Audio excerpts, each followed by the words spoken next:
بسم الله الرحمن الرحيم. نحمده ونصلي على رسوله الكريم. أما بعد، أعوذ بالله من الشيطان الرجيم. بسم الله الرحمن الرحيم.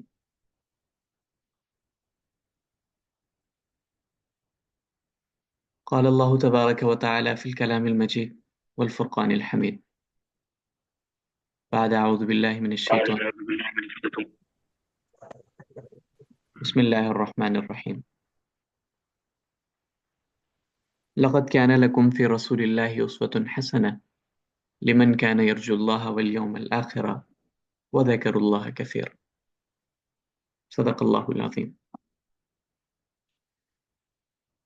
جناب نبی کریم صلی اللہ علیہ وسلم کی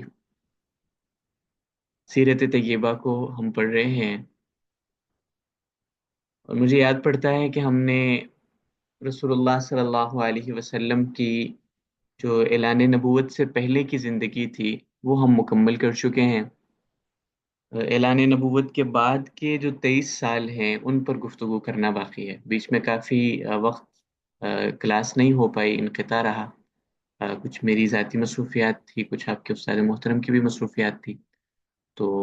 آج الحمدللہ دوبارہ سے ہم اپنی سیرت کلاس کا آغاز کر رہے ہیں۔ کوشش کریں گے کہ ہم تسلسل کے ساتھ اس کو شروع کریں، اور انشاءاللہ اس کو ہفتے میں، جیسے آپ کے علم میں ہی ہوگا کہ اب سے ہم 4 دن اپنی کلاس، یہ سیرت والی کلاس پڑھا کریں گے، اور امید ہے انشاءاللہ بہت جلد یہ اختتام کو بھی پہنچائے گی۔ جناب نبی کریم صلی اللہ علیہ وسلم کی سیرت طیبہ کو پڑھنا، اس کو پڑھ کر اپنی عملی زندگی کا حصہ بنانا ہر مسلمان کی بنیادی ضرورت ہے۔ نہ صرف یہ کہ ایک مسلمان کی ضرورت ہے، بلکہ پوری کی پوری انسانیت کی ضرورت ہے کہ وہ رسول اللہ صلی اللہ علیہ وسلم کی سیرت طیبہ سے نہ صرف یہ کہ واقفیت رکھیں، بلکہ اس پر عمل پیرا ہو کر اپنی جو اخروی زندگی ہے، اپنی جو دنیاوی زندگی ہے، اس کو کامیاب و کامران کر سکیں۔ اس لیے کہ جناب نبی کریم صلی اللہ علیہ وسلم سے پہلے جتنے انبیاء آئے، اور پھر نبی آخر الزماں خود رسول اللہ صلی اللہ علیہ وسلم ہیں، تو اگر اس دوران حضرت آدم سے یہ جو انبیاء کا سلسلہ شروع ہوا ہے، اس کو اگر ہم دیکھیں، اور انسانیت کا آغاز سیدنا آدم سے ہوتا ہے، تب سے لے کے اب تک ہر زمانے میں انسانوں کے لیے کوئی نہ کوئی رول ماڈل رہا ہے۔ یعنی انبیاء کی جو شخصیات تھی، وہ ہر زمانے میں اللہ رب العزت کسی نہ کسی نبی کو بھیجتے رہے۔ لیکن وہ جتنے بھی انبیاء تھے، ان تمام انبیاء کی رہنمائی کا، ان تمام انبیاء کی دعوت کا، ان تمام انبیاء کی کا جو محنت کا میدان تھا وہ محدود تھا۔ کوئی نبی کسی مخصوص علاقے کے لیے بھیجا گیا۔ یہی وجہ ہے کہ آپ کو آپ کے علم میں ہوگا کہ رسول اللہ سے پہلے ایسا بھی ہوتا ہے کہ ایک ایک وقت میں اللہ رب العزت نے کئی انبیاء کو بھیجا ہے، اس لیے کہ ان کی جو نبوت تھی وہ مخصوص علاقوں کے لیے، مخصوص زمانے کے لیے، مخصوص افراد کے لیے ہوا کرتی تھی۔ لیکن نبی آخر الزماں، ہمارے پیارے محبوب جناب نبی کریم صلی اللہ علیہ وسلم کی جو نبوت ہے وہ تا قیامت آنے والے ایک ایک فرد کے لیے۔ اسی لیے اگر آپ جائزہ لیں، تقابل کریں پہلے والے انبیاء کی سیرتوں کا اور رسول اللہ صلی اللہ علیہ وسلم کی سیرت کا، تو آپ کو بہت نمایاں طور پہ یہ بات نظر آئے گی کہ جناب نبی کریم صلی اللہ علیہ وسلم کی سیرت ہی وہ سیرت ہے جو عالمگیر اور دائمی نمونہ بن سکتی ہے۔ جملے پہ غور کیجئے گا کہ جو عالمگیر اور دائمی نمونہ بن سکتی ہے۔ عالمگیر مطلب پوری کی پوری، پورے کے پورے عالم کے لیے، دائمی نمونہ یعنی ہمیشہ ہمیشہ کے لیے نمونہ بننے والی سیرت اگر ہے تو وہ رسول اللہ صلی اللہ علیہ وسلم کی۔ اس لیے کہ پہلے آنے والے جتنے انبیاء تھے، ان کے جو اوصاف تھے، ان کی جو فضیلتیں وہ اپنی جگہ برقرار ہیں، لیکن وہ ان کی نبوت وہ عالمگیر نہیں تھی، ان کی نبوت وہ دائمی نہیں تھی، وہ مخصوص وقت کے لیے تھی، مخصوص علاقے کے لیے تھی۔ لیکن جناب نبی کریم صلی اللہ علیہ وسلم کی دعوت جو ہے وہ تا قیامت آنے والے ایک ایک فرد کے لیے ہے۔ اسی وجہ سے میں نے کہا کہ ہر انسان کی ضرورت ہے کہ وہ رسول اللہ صلی اللہ علیہ وسلم کی سیرت سے واقف ہو۔ یہی وجہ ہے کہ ہم کہا کرتے ہیں کہ ایک مسلمان کا اپنا آپ جاننا اتنا ضروری نہیں جتنا کہ رسول اللہ صلی اللہ علیہ وسلم کے بارے میں جاننا ضروری ہے۔ یہ بات ایسے ہی بے بنیاد نہیں ہے، بلکہ یہ بالکل، آپ حدیث، وہ حدیث ہے، مشہور روایت ہے، رسول اللہ صلی اللہ علیہ وسلم ارشاد فرماتے ہیں کہ لا یؤمن احدکم حتی اکون احب الیہ من والدہ وولدہ والناس اجمعین، کہ آپ میں سے کوئی شخص تب تک مومن ہی نہیں ہو سکتا جب تک کہ میں اسے اس کے والدین، اس کی اولاد اور اس کی ذات سے زیادہ محبوب نہ ہو جاؤں۔ یعنی پوری کی پوری انسانیت میں، پوری کی پوری دنیا میں جب تک اس کی محبت میں سر فہرست میں نہیں ہوتا، تب تک اس کا ایمان کامل نہیں ہو سکتا۔ اب آپ جانتے ہیں اس بات کو، آپ اچھی طرح سے جانتی ہوں گی کہ ظاہر ہے ہم جب یہ کہتے ہیں کہ ہمیں فلاں ہستی سے، فلاں شخصیت سے محبت ہے، تو اس کا بنیادی تقاضا یہ ہوتا ہے کہ ہمیں اس کے بارے میں معلومات حاصل ہو۔ ہم کہتے ہیں کہ جی فلاں شہر جو ہے وہ ہمیں بہت پسند ہے، بہت محبوب ترین شہر ہے، یا فلاں ہستی سے ہمیں بہت زیادہ محبت ہے۔ مثلا ہم خواتین میں ہوتا ہے کہ وہ کسی خاتون کو یا کسی کو بھی اپنا رول ماڈل، آئیڈیل بناتی ہیں، تو جب کوئی خاتون یا کوئی بھی شخص یہ کہتا ہے کہ فلاں میری آئیڈیل ہے، فلاں میرا آئیڈیل ہے، تو پہلا سوال ان سے یہی ہوگا نا۔ بلکہ جب وہ یہ کہیں کہ فلاں میرا آئیڈیل ہے، تو اس کا پہلا نتیجہ، جو پہلی چیز ذہن میں آتی ہے، وہ ظاہر سی بات ہے، وہ یہی آتی ہے کہ ظاہر ہے جب یہ ان کی آئیڈیل ہیں، تو مطلب ان کو ان کے بارے میں بہت اچھی طرح سے معلومات ہوں گی۔ لیکن اگر کوئی شخص کسی کو اپنا رول ماڈل اور آئیڈیل کہے اور اس کے بارے میں اور یہ کہے کہ مجھے ان سے بہت محبت ہے، لیکن وہ یہ نہ بتا سکے کہ جی وہ ان کا تعارف کیا ہے، وہ کون تھے، وہ کہاں آئے تھے، ان کی بعثت کہاں ہوئی، ان کی زندگی کے شب و روز کیسے گزرے، ان کی زندگی کتنی تھی، چھوٹے چھوٹے سوالات بھی اگر اس کو معلوم نہ ہو، چھوٹے چھوٹے سوالات کے جوابات بھی ان کے علم میں نہ ہو، تو وہ ظاہر سی بات ہے کہ وہ پھر یہ جو دعویٰ ہے یہ بالکل بے بنیاد ہے۔ اس لیے کہ اس دعوے کا کہ مجھے اپنے پیارے حبیب سے سب سے زیادہ محبت ہے، تو اس کا تقاضا تو یہ ہے کہ مجھے ان کی شخصیت کے بارے میں، ان کی ذات اقدس کے بارے میں مکمل معلومات۔ اور رسول اللہ صلی اللہ علیہ وسلم کی ذات اقدس کی معلومات حاصل کرنا، اسی وجہ سے ہم کہتے ہیں کہ وہ ایک مسلمان نہیں بلکہ ایک انسان کی بنیادی ضرورت ہے۔ تو جو ظاہر ہے، جب یہ حدیث جو ہے کہ لا یؤمن احدکم حتی اکون احب الیہ من والدہ وولدہ والناس اجمعین، کہ جب تک پوری انسانیت سے زیادہ میں محبوب نہ ہو جاؤں، اب یعنی شدت محبت مطلوب ہے، یعنی سب سے زیادہ محبت ہونا یہ مطلوب ہے۔ تو ظاہر سی بات ہے کہ شدت محبت، بہت زیادہ محبت کا ہونا، یہ اس کا بنیادی تقاضا ہے شدت معرفت، کہ میں جس کے بارے میں یہ کہہ رہا ہوں کہ مجھے اس سے بہت زیادہ محبت ہے، تو اس کا بنیادی تقاضا یہ ہے کہ مجھے ان کے بارے میں معرفت بھی، ان کے بارے میں معلومات بھی اتنی ہی زیادہ ہوں۔ اور ظاہر ہے رسول اللہ صلی اللہ علیہ وسلم کی ذات اقدس کے بارے میں معلومات حاصل کرنا، آپ کی سیرت کے بارے میں معلومات حاصل کرنا، آپ کی لائی ہوئی تعلیمات کے بارے میں معلومات حاصل کرنا، وہ تو ایک مسلمان کے لیے تو مسٹ ہے، بہت بنیادی ضرورت ہے۔ اور میں اکثر کہا کرتا ہوں کہ قبر میں جو ہم سے سوالات ہونے ہیں، یعنی تین سوالات کا آتا ہے حدیث میں، من ربو کا، من نبیو کا، اور ما دینو کا، تمہارا رب کون ہے، تمہارے نبی کون ہے، اور تمہارا دین کیا ہے۔ تو ان میں سے جو دو سوالات ہیں، پہلا اور آخری سوال ہے، اس کا جواب بھی تو میں تبھی دے پاؤں گا نا جب مجھے دوسرے سوال کے بارے میں پتا ہوگا۔ جب مجھے من نبیو کا کے بارے میں معلومات حاصل ہوں گی، من نبیو کا مجھے اپنے نبی کا مکمل تعارف ہوگا، میں اپنے نبی کے بارے میں بتا پاؤں گا، تبھی تو میں اپنے رب اور اپنے دین کے بارے میں بھی بتا پاؤں گا نا۔ کیونکہ مجھے جو رب کی پہچان ملی ہے، مجھے جو دین کی معلومات حاصل ہوئی ہیں، وہ تو نبی آخر الزماں رسول اللہ صلی اللہ علیہ وسلم کے ذریعے سے ہوئی ہیں۔ اس لیے بھی رسول اللہ صلی اللہ علیہ وسلم کی ذات اقدس کے بارے میں معلومات حاصل کرنا بہت ضروری ہے۔ اتنی لمبی تمہید باندھنے کا بنیادی مقصد یہی ہے کہ ہم چونکہ کافی گیپ کے بعد دوبارہ سے کلاس میں حاضر ہوئے ہیں، تو اب ہم کوشش کریں کہ ہم تسلسل کے ساتھ اور اپنی ضرورت سمجھتے ہوئے سیرت کو پڑھیں، اور صرف پڑھیں نہیں بلکہ اپنی عملی زندگی کا حصہ بھی بنائیں، اور آگے جس جس کو ہم بتا سکتے ہیں، جس جس کو ہم پڑھا سکتے ہیں، اس کو بھی ہم پڑھائیں. میں پہلے بھی کئی مرتبہ یہ بات کر چکا ہوں کہ آپ کے پاس کوئی اور نہیں ہے، آپ والدہ ہیں، آپ بچوں والی ہیں، آپ کے پاس آپ کی طالبات ہیں، آپ کہیں پڑھاتی ہیں، کوئی اور بھی نہیں ہے، بچے بھی نہیں ہیں آپ کے گھر میں، بہن بھائی ہیں، بہن بھائی بھی نہیں ہیں بالفرض، آپ کے والدین تو ہیں، تو والدین یا کوئی بھی فرد، کوئی بھی آپ کو ملتا ہے کہ جس کو آپ پڑھا سکتے ہیں، تو اس کو آپ بتائیں. جو آپ یہاں سے پڑھ کے جائیں، آپ اپنے گھر میں اس کا مذاکرہ کریں، اپنے بچوں کو بتائیں، اپنے گھر والوں کو بتائیں کہ ہم نے اپنے نبی کے بارے میں یہ پڑھا ہے. تو اس سے آپ دیکھیے گا کہ آپ کی شخصیت میں، آپ کی ذات میں کیا خوبصورت تبدیلیاں رونما ہوتی ہیں. آپ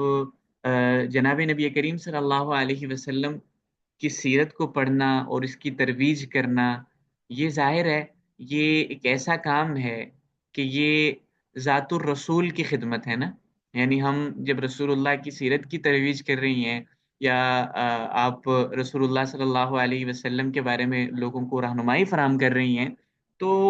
مطلب یہ ہوا کہ آپ رسول اللہ کی ذات اقدس کی خدمت کر رہی ہیں.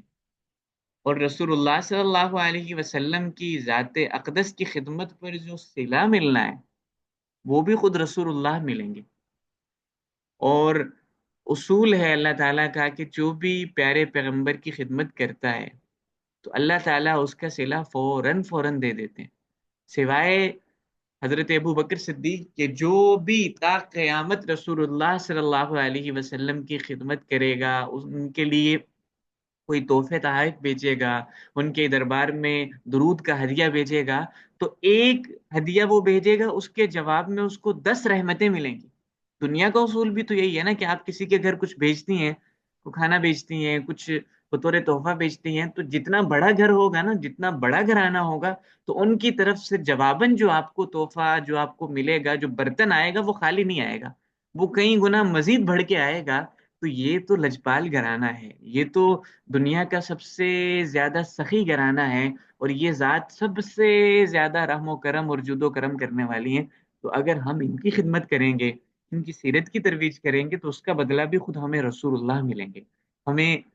اس کی برکتیں ہم اپنی آنکھوں سے خود مشاہدہ کریں گے. تو یہ جو ہے جناب نبی کریم صلی اللہ علیہ وسلم کی سیرت کو پڑھنا اور پھر اس کی ترویج کرنا، یہ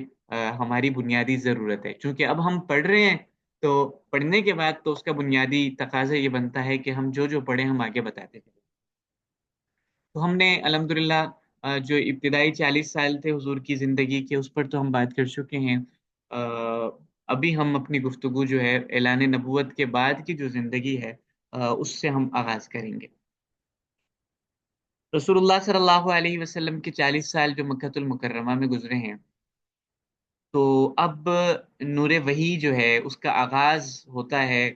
جب رسول اللہ صلی اللہ علیہ وسلم کی عمر مبارک 40 سال اور ایک دن ہوتی ہے. ربیع الاول کا مہینہ ہے، اور زمین پر پہلی وحی نازل ہونے والی ہے. یعنی یہ جو لمحہ ہے، اس لمحے کا انتظار کائنات نے کئی سال کیا ہے، کئی سو سال کیا ہے، اس لیے کہ زمین پر ایک مقدس مہمان کا نزول ہونے والا ہے. اور آسمان کی جو سب سے عظیم صدا تھی، جو کئی سو سالوں سے جو منقطع تھی، وہ عظیم صدا دوبارہ سے گونجنے والی ہے. اور اب ایک ایسے اعلان کا وقت قریب آ رہا ہے کہ جس کے بعد دنیا میں جتنے اندھیرے ہیں وہ چھٹ جائیں گے، اندھیرے ختم ہو جائیں گے، تاریکیاں ختم ہو جائیں گی، اور روشنی کا بول بالا ہوگا. چنانچہ رسول اللہ صلی اللہ علیہ وسلم، آپ کے علم میں ہے کہ حضور غار حرا میں تشریف لے جایا کرتے تھے. نبوت ملنے سے کچھ وقت پہلے حضور کے دل میں تنہائی اور خلوت نشینی کی محبت بہت زیادہ بڑھ گئی. روایات میں آتا ہے قد حبب الیہ الخلا،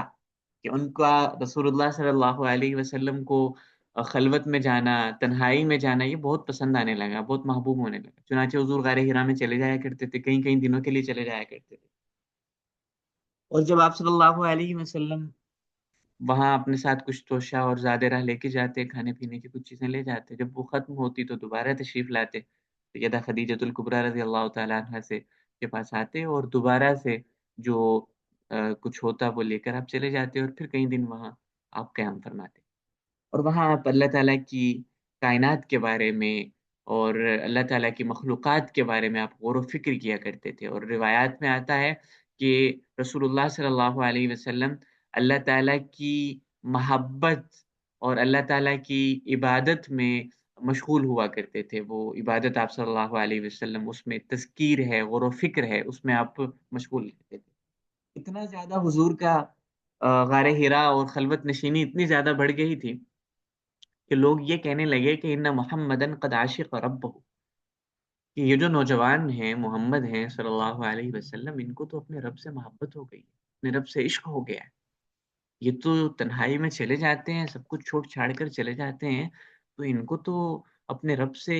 محبت بھی نہیں بلکہ عشق ہو گیا ہے کہ اس کے لیے یہ اپنا گھر بار چھوڑ کے ایک دور پہاڑیوں میں جا کے یہ بیٹھتے ہیں، خلوت نشینی کرتے ہیں۔ چنانچہ رسول اللہ صلی اللہ علیہ وسلم اپنی عادت کے مطابق ایک روز اسی طرح غار ہلا میں آپ جلوہ افروز تھے، وہاں تشریف فرما تھے کہ جبریل امین کی آمد ہوتی ہے۔ ایک انسان کی شکل میں جبریل آتے ہیں اور جبریل امین آ کر رسول اللہ صلی اللہ علیہ وسلم سے آ کر فرماتے ہیں کہ اقرا، پڑھیے۔ رسول اللہ صلی اللہ علیہ وسلم ایک تو ان کو بلکہ جبریل امین اپنی اصل حیت میں تھے، کسی انسان کی شکل میں نہیں آئے تھے، اصل حیت میں تھے۔ ان کو دیکھ کر ایک تو رسول اللہ صلی اللہ علیہ وسلم تھوڑا سا گھبراہٹ کا شکار ہوئے ابتدائی طور پر، اور لرزتی ہوئی آواز کے ساتھ حضور نے کہا کہ ما انا بقاری، میں پڑھا ہوا نہیں ہوں، جب میں پڑھنے والا نہیں ہوں۔ اس پر جبریل امین نے رسول اللہ صلی اللہ علیہ وسلم کا یہ جواب سنا تو حضور کو پکڑا اور یوں آپ کو پکڑ کر رسول اللہ صلی اللہ علیہ وسلم کو زور سے دبوچا، اپنے سینے کے ساتھ لگایا، زور سے دبوچا، اور پھر دوبارہ سے کہا کہ اقرا۔ حضور نے پھر سے وہی جواب دیا، ما انا بقاری، کہ میں تو پڑھا ہوا نہیں ہوں۔ پھر جبریل امین نے ایسا ہی کیا، رسول اللہ نے پھر وہی جواب دیا۔ چونکہ آپ صلی اللہ علیہ وسلم یہاں ظاہر ہے کسی انسان کے شاگرد نہیں تھے، رسول اللہ صلی اللہ علیہ وسلم امی تھے۔ کسی امی کا مطلب یہ ہے کہ کسی انسان سے آپ نے نہیں پڑھا تھا، وگرنہ رسول اللہ صلی اللہ علیہ وسلم کا علم تو آ، آغاز انسانیت سے لے کے اختتام انسانیت تک حضور سے زیادہ علم والا تو کوئی نہیں۔ یعنی اللہ رب العزت کے بعد سب سے زیادہ علم جناب نبی کریم صلی اللہ علیہ وسلم کو حاصل تھا، سب سے بڑے عالم حضور تھے۔ لیکن امی ہونے کا مطلب کیا ہے کہ کسی انسان سے نہیں پڑھا تھا، تو حضور نے دوبارہ سے وہی جواب دیا، ما انا بقاری۔ جبریل امین نے تیسری مرتبہ جب دوبارہ سے حضور کو پکڑ کر یوں زور سے دبوچا، بینچا، اور پھر کہا کہ اقرأ بسم ربک الذی خلق، خلق الانسان من علق، اقرأ وربک الاکرم الذی علم بالقلم، علم الانسان ما لم يعلم۔ یہ 5 آیات سورۃ العلق کی ہیں جو جبریل امین نے رسول اللہ صلی اللہ علیہ وسلم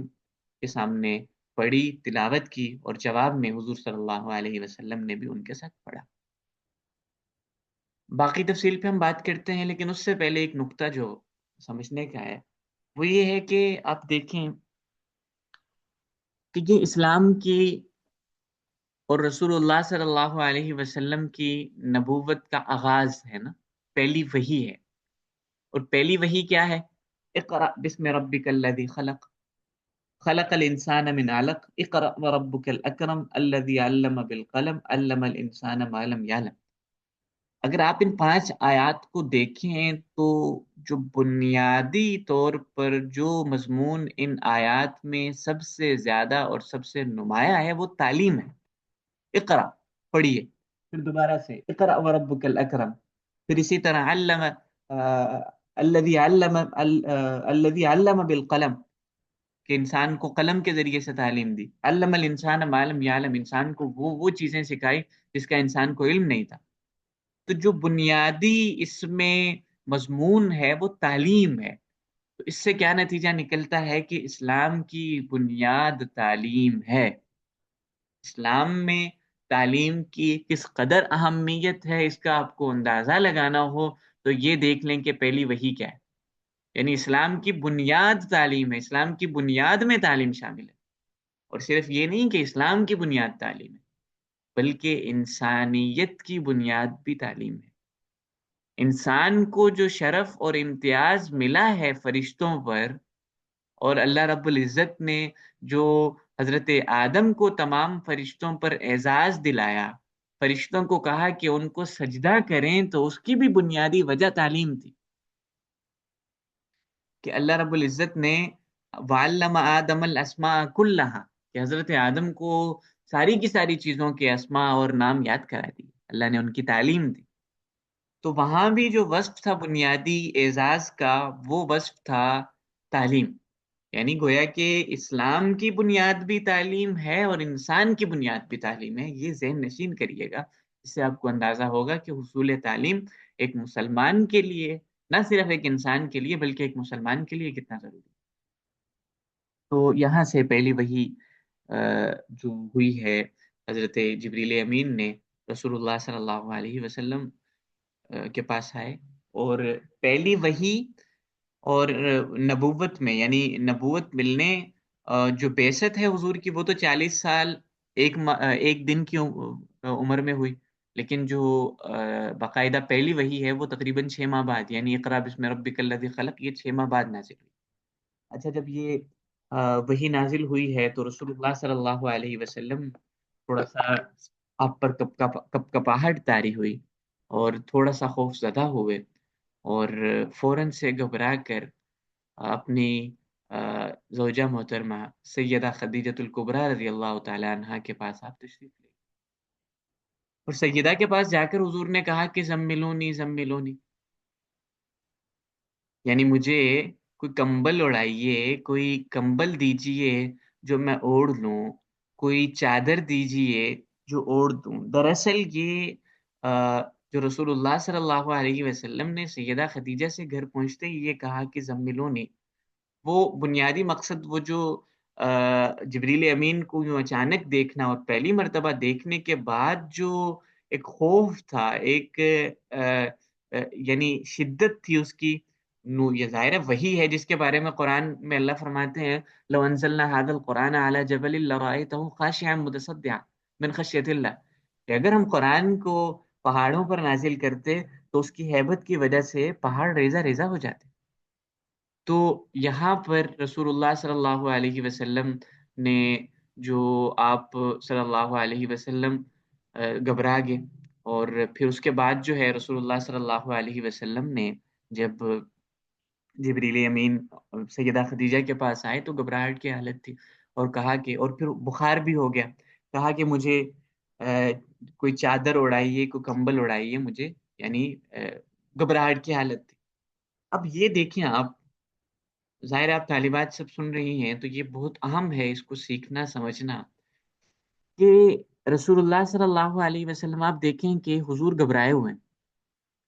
یعنی یوں سمجھ لیں کہ ایک پیغمبر کو، بلکہ سید الانبیاء کو، نبیوں کے سردار کو تسلی کی ضرورت ہے. اور سیدہ خدیجۃ الکبریٰ رضی اللہ تعالی عنہ ان کو تسلی دے. یعنی بطور، آپ اس کو شاید اس کو سمجھ پائیں کہ تصور بھی ہم نہیں کر سکتے کہ ایک نبی کو سہارے اور تسلی کی ضرورت پڑ رہی ہے، تو پھر ظاہر ہے وہ سیدہ خدیجہ ہی تسلی دے سکتی تھی، کوئی اور نہیں دے سکتا. چنانچہ جب رسول اللہ صلی اللہ علیہ وسلم نے سیدہ خدیجہ سے کہا کہ مجھے اپنے آپ کے بارے میں خوف لاحق ہو رہا ہے، مجھے ڈر محسوس ہو رہا ہے کہ کہیں مجھے کوئی نقصان نہ پہنچ جائے، تب سیدہ خدیجۃ الکبریٰ رضی اللہ تعالی عنہا نے جس انداز میں اور جس حوصلے اور ہمت اور جس استقلال کے ساتھ اور جس ہمت، بلکہ یوں کہہ لیں کہ جس قدر یقین کے ساتھ رسول اللہ کو تسلی دی ہے، وہ لاجواب ہے. یعنی وہ سیدہ خدیجہ ہی دے سکتی تھی. سیدہ خدیجہ نے کہا کہ واللہ لا یخزیک اللہ ابدا، کہ اللہ آپ کو، اللہ کی قسم کھا کے میں کہتی ہوں کہ اللہ آپ کو کبھی بھی رسوا نہیں کریں گے، اللہ آپ کو کبھی بھی تنہا نہیں چھوڑیں گے. کیوں نہیں چھوڑیں گے؟ وجہ کیا ہے؟ تو سیدہ خدیجہ فرماتی ہیں انک لتصل الرحم، کہ آپ تو صلہ رحمی کرتے ہیں، آپ تو مہمان نوازی کرتے ہیں، آپ تو پریشان حال لوگوں کی مدد کرتے ہیں، آپ تو جو مصیبت اور تکلیف میں مبتلا لوگ ہوتے ہیں، آپ تو ان کے ساتھ شفقت اور ان کے ساتھ محبت والا مظاہرہ کرتے ہیں۔ اگر کوئی کسی آفت میں مبتلا ہے، کوئی پریشانی کا وقت ہے، تو آپ لوگوں کے ساتھ کھڑے ہوتے ہیں۔ یعنی 4 جو اوصاف سیدہ خدیجہ نے حضور کے بیان کیے، اور یہ کہہ رہی ہیں کہ اللہ آپ کو ضائع نہیں کریں گے۔ کیوں نہیں کریں گے؟ اس کی جو 4 وجوہات اور 4 جو اوصاف بیان کیے ہیں، ان سارے کے سارے اوصاف کا تعلق جو ہے وہ خدمت خلق سے۔ میں پہلے بھی غالباً مجھے یاد پڑتا ہے کہ ہم جو آخری سبق ہوا تھا غالباً ہم نے اسی میں یہ بات کی تھی کہ اعلان نبوت سے پہلے رسول اللہ کی مکۃ المکرمہ میں 4 پہچانیں تھیں۔ یعنی حضور کا تعارف 4 طرح سے ہوتا تھا۔ ان میں سے ایک پہچان یہ تھی کہ یہ سوشل ویلفیئر کا کام کرتے ہیں، یہ لوگوں کی فلاح و بہبود کا کام کرتے ہیں۔ یہ جو نوجوان ہے، یہ اس کو اگر پتہ چل جائے کسی کے بارے میں کہ فلاں شخص مصیبت میں ہے، فلاں شخص کو حوصلے اور ہمت کی ضرورت ہے، تو یہ سب سے آگے ہو کر ان کی خدمت کرتے ہیں۔ تو یہ اس سے ہم اس بات کی اہمیت کا اندازہ کریں کہ رسول اللہ صلی اللہ علیہ وسلم کے ذات اقدس میں یہ وصف بھی کتنا زیادہ نمایاں تھا کہ سیدہ خدیجہ تسلی دیتے ہوئے یہ کہہ رہی ہیں کہ اللہ آپ کو ضائع نہیں کریں گے۔ کیوں؟ اس لیے کہ آپ میں یہ اوصاف پائے جا رہے ہیں۔ اللہ آپ کو کبھی اکیلا نہیں چھوڑیں گے۔ کیوں؟ اس لیے کہ آپ لوگوں کے لیے شفقت، مہربانی اور لوگوں کے لیے آپ ہمدردی کے جذبات رکھتے ہیں۔ تو اس سے ہمیں جو سبق لینا ہے وہ یہ لینا ہے کہ میں اگر ایک معاشرے کا حصہ ہوں تو ظاہر ہے میرے معاشرے میں میرے ارد گرد بہت سارے افراد ہیں۔ آپ خواتین کا ظاہر ہے ایک بہت بڑا سرکل ہوتا ہے، اس میں بہت ساری خواتین ہوتی ہیں اور پتہ ہوتا ہے آپ کو کہ کون کون سی خواتین اس وقت کن کن مصائب اور کن کن پریشانیوں میں مبتلا ہیں۔ تو اگر میں اور آپ کچھ اور نہیں کر سکتے، اگر ہم ان کی مدد نہیں کر سکتے، ہم ان کی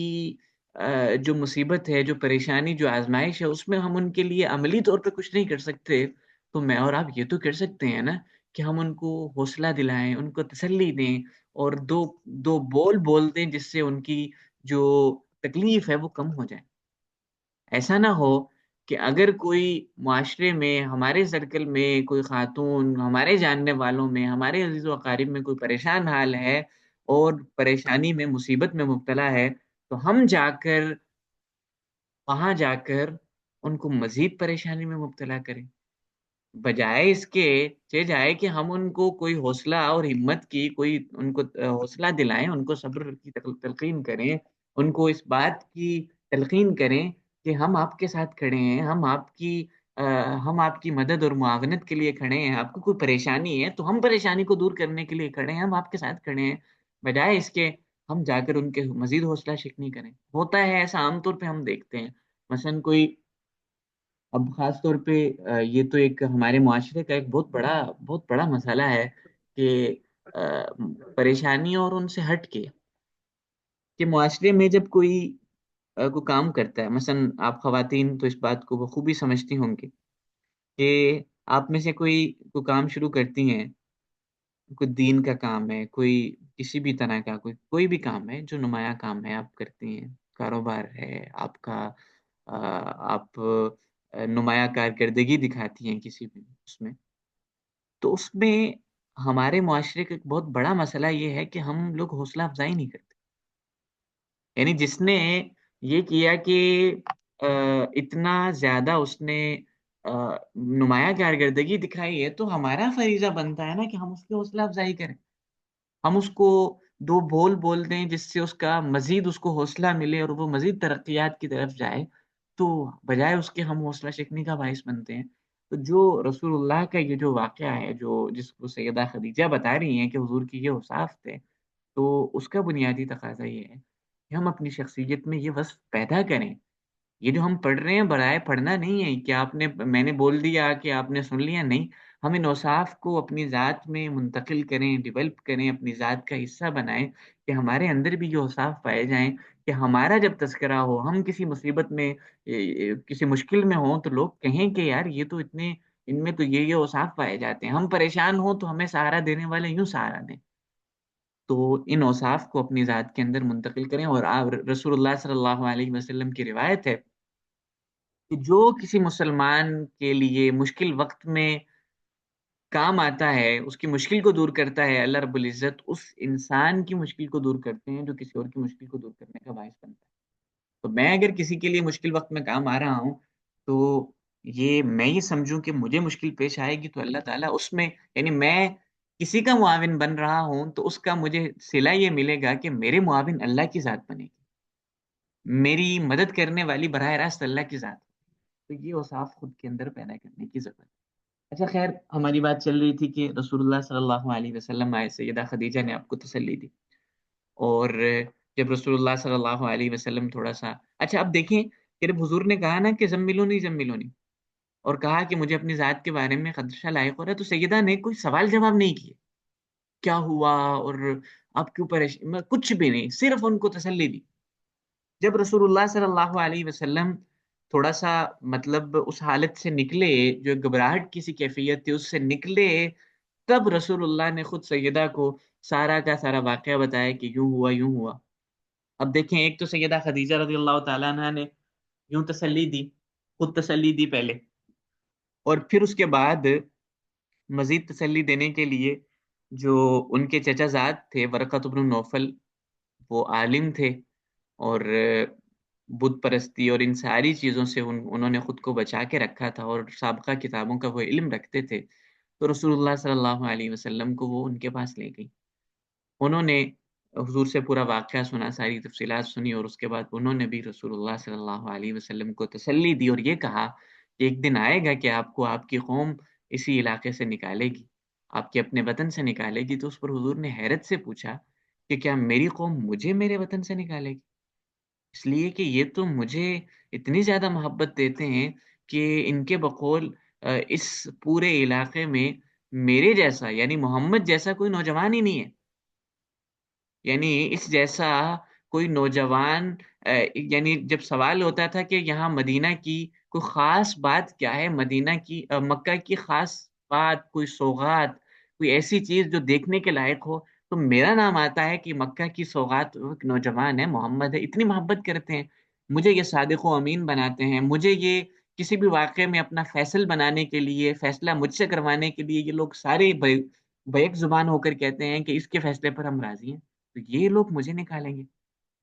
تو اس وقت ورقۃ بن نوفل نے کہا جی ہاں، یہ صرف آپ کے ساتھ نہیں ہوگا،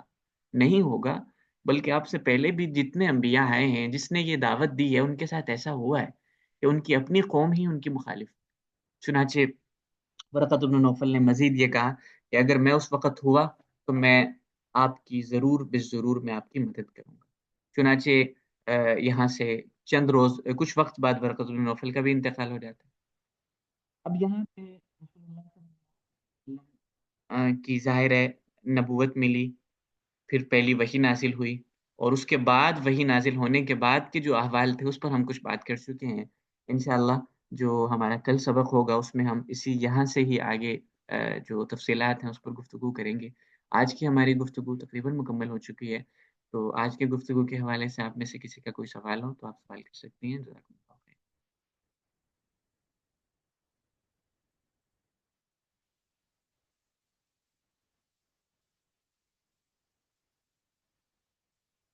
جی، کسی طالبہ کا کوئی سوال ہو تو ضرور آپ سوال کر سکتی ہیں۔